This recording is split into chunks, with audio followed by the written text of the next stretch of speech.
Hey, hi everyone. So I'm back with another class of our spoken English. अब तक हमने बहुत चीज़ें सीख ली. टेंस भी स्टार्ट कर लिया, सिंपल प्रेजेंट टेंस भी सीख लिया और प्रेजेंट कंटिन्यूअस टेंस भी सीख लिया. पिछले क्लास में हमने क्या पढ़ा? That we are learning English, यानी हम इंग्लिश सीख रहे हैं.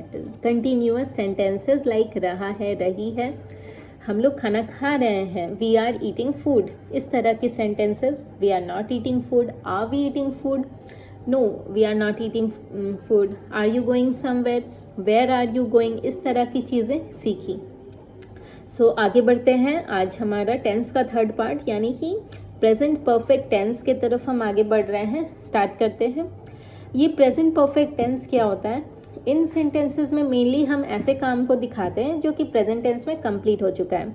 जैसे चुका है, चुकी है, कर लिया है, कर लिए हैं, चुकी हो, लाइक दिस. जैसे उसने अपना काम कर लिया है, he has done his work. ठीक है, जैसे कि अभी प्रेजेंट में कोई काम कंप्लीट हो चुका है, तो ये हमारा प्रेजेंट परफेक्ट टेंस के अंदर आ जाता है. ठीक है. स्ट्रक्चर कैसा होगा? सिंपल एग्जाम्पल याद रखना है. रोज़ बोलती हूँ स्ट्रक्चर याद नहीं रखना, मुझे याद नहीं है, मैं एग्जाम्पल्स के थ्रू स्ट्रक्चर बना लेती हूँ सिर्फ चीज़ों को समझाने के लिए. स्ट्रक्चर अगर पॉजिटिव सेंटेंस की बात करें तो सबसे पहले सब्जेक्ट, यानी जो भी आई, वी, यू, दे, जो भी जिसके बारे में बात हो रही है, तो वो सबसे पहले आएगा. उसके बाद हैव या हैज़. अगर सब्जेक्ट हैव लेता है, पहले ही सीख लिया हमने हैव और हैज़ किसके साथ आता है. हैव आता है I, you, we, they, plural, people, बहुत सारे लोग, उनके साथ हैव. और हैज़ किसके साथ? ही, शी, इट और एक अकेला इंसान यानी वन नेम. ठीक है. My brother is one only person, तो my brother has, my brothers have. अब तक तो सीख लिया होगा अगर लगातार वीडियो देख रहे हो तो, वरना नहीं सीखा तो यहाँ मैंने नोट डाउन तो कर ही लिया है, आप याद कर लेना कि किसके साथ क्या आता है. तो सबसे पहले सब्जेक्ट प्लस हैव और हैज़ प्लस V3. V3 मतलब कि किसी भी वर्ब का past form. Ruhan please lower the volume. जैसे ईट का ईटन, गो का गॉन, स्लीप का स्लेप्ट, डू का डन. ये धीरे धीरे सीख जाओगे. ठीक है. और जो भी बाकी के ऑब्जेक्ट्स हैं, दैट इज आगे का सेंटेंस का part. Ruhan I will not speak again, lower the volume और गो आउटसाइड. या नेगेटिव कैसे बनेगा इसी का? Subject plus have has plus not plus V3, यानी I have not done this, I have not eaten food. I have के बाद not. Interrogative have या हैज़ पहले आ जाएगा, यानी have I eaten, have has पहले आ गया, has you done this, sorry has he done this, तो हैव हैज़ पहले आ गया. फिर सब्जेक्ट आ गया, याद नहीं रखना, बस समझा रही हूँ. फिर नॉट अगर आ रहा है तो has he not done this, not आएगा सब्जेक्ट के बाद plus V3 plus object. Similarly WH word है तो पहले WH वर्ड आ जाएंगे, व्हाट हैव यू डन. फिर हैव या हैज़ उसको सपोर्ट करने के लिए डिपेंडिंग ऑन द सब्जेक्ट, अगर यू है तो हैव, ही है तो हैज़. प्लस अगर नॉट है तो अभी ही नॉट आ जाएगा सब्जेक्ट के बाद और plus object V3 and object. ठीक है. सेंटेंस स्ट्रक्चर भूल जाना, बस एग्जाम्पल याद रखो. एक भी एग्जाम्पल याद कर लिया, उसको बार बार यूटिलाइज कर लिया, बोलना सीख गए, तो जो ऑर्डर होता है ना सेंटेंस का, वो ज़्यादातर लोगों को बोलने में ऑर्डरिंग मिसप्लेसमेंट होती है. जैसे ही has done this work and he has not done this work. इसमें कई बार लोग he has not he done this work, इस तरह से वर्ड्स को जंबल कर देते हैं, जो ग्रामेटिकली गलत हो जाता है. अगर आपने बार बार बोलकर प्रैक्टिस कर लिया है तो वो वर्ड अरेंजमेंट सही हो जाएगा. तो डजेंट मैटर स्ट्रक्चर क्या है. And in fact in speaking English you don't even need to worry about grammar that much.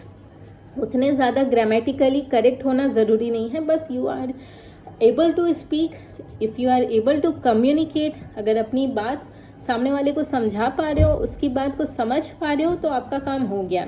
ठीक है.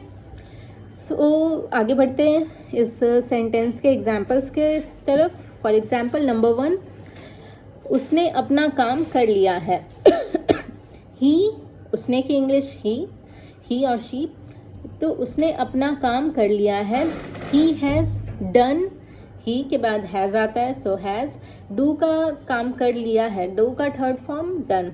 तो he has done his work, his अपना काम, हिज वर्क, क्योंकि उसकी बात हो रही है, मेरा काम माई वर्क, उसका काम हिज वर्क। तो he has done his work, उसने अपना काम नहीं किया है। He has not done his work, क्या उसने अपना काम कर लिया है? Has he done his work, उसने अपना काम कैसे किया है? How has he done his work, क्या उसने अपना काम कर लिया है? Has he done his work, पहले आ गया ना हैज़, उसने अपना काम कैसे किया है? How has he done his work. ठीक है, आई होप कि ये सेंटेंस का ऑर्डर समझ पाए होंगे इस एग्जाम्पल के थ्रू।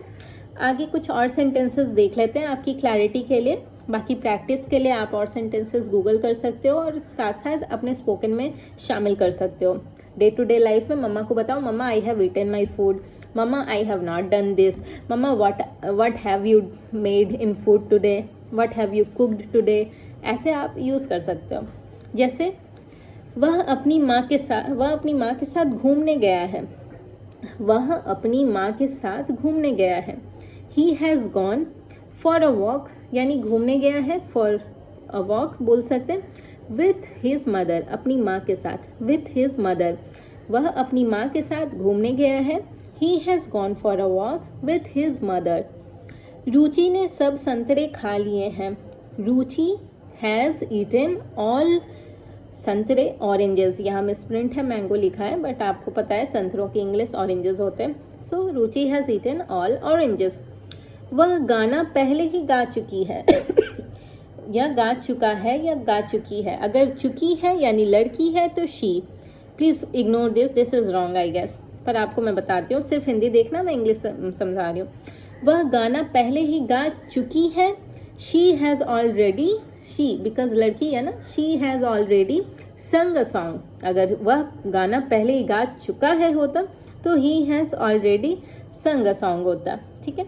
सीता अपनी माँ को पत्र पहले ही लिख चुकी है। Sita has already written a letter to his mother, to her mother, sorry, लड़की है तो हर मदर, लड़का होता है तो his mother.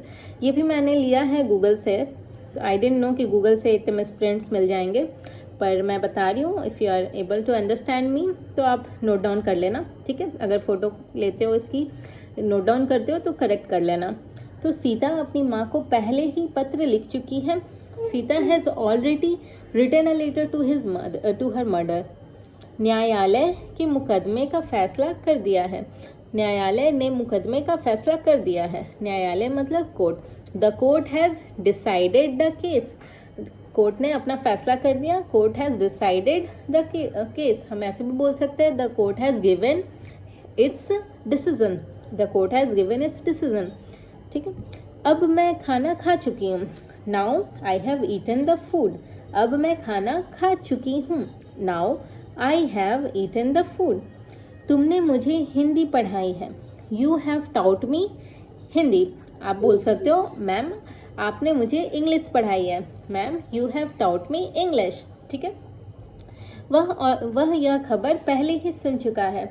He has already heard this news, उसने पहले ही ये खबर सुन लिया है। He has already heard it's news, this news.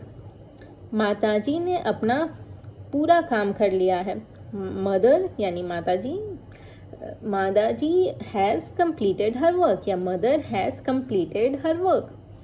पिताजी मंदिर में पूजा कर चुके हैं।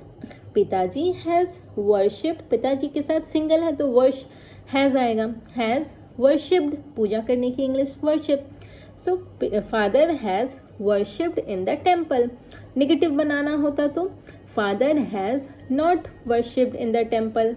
इंट्रोगेटिव क्वेश्चन पूछना होता तो has father worshipped in the temple, या फिर इसकी भी negative, has father not worshipped in the temple. और लास्टली कि फादर ने कहाँ पूजा किया है। वेयर हैज़ फादर वर्शिप्ड, तो इन the temple, father has worshipped in the temple. ठीक है। इस तरह से आप जनरल केसेस में इंग्लिश को ट्रांसलेट करके अपने यूज़, मतलब अपने डे टू डे लाइफ में यूज़ कर सकते हैं। इससे फिर धीरे धीरे आपकी स्पोकन क्लैरिटी आएगी। सिंपल सेंटेंसेस को पहले ट्रांसलेट करके बोलना सीखो और फिर कॉम्प्लेक्स, जब आप थोड़ा सिंपल सीख फाउंडेशन बन जाएगा आपका, फिर उसको कॉम्प्लिकेट खुद ब खुद आप कॉम्प्लेक्स सेंटेंसेस सीखते जाओगे, है ना, अपग्रेड खुद कर पाओगे, एनरिच कर पाओगे वो कैव के थ्रू। या फिर I strongly suggest watch English web series, watch English news, watch English podcast, जो भी आपको सुनना पसंद है, music, then watch English songs.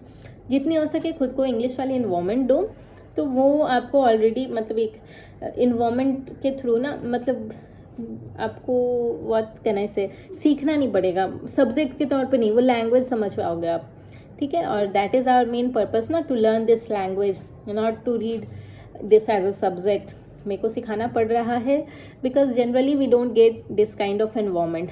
अगर मिलता तो शायद we should not have to read like this, है ना, we would have learn everything on its own. So that's it for today. We will meet in another video. Till then, stay tuned, and if you like, please share to your friends and stay tuned. We will meet in another video. Bye.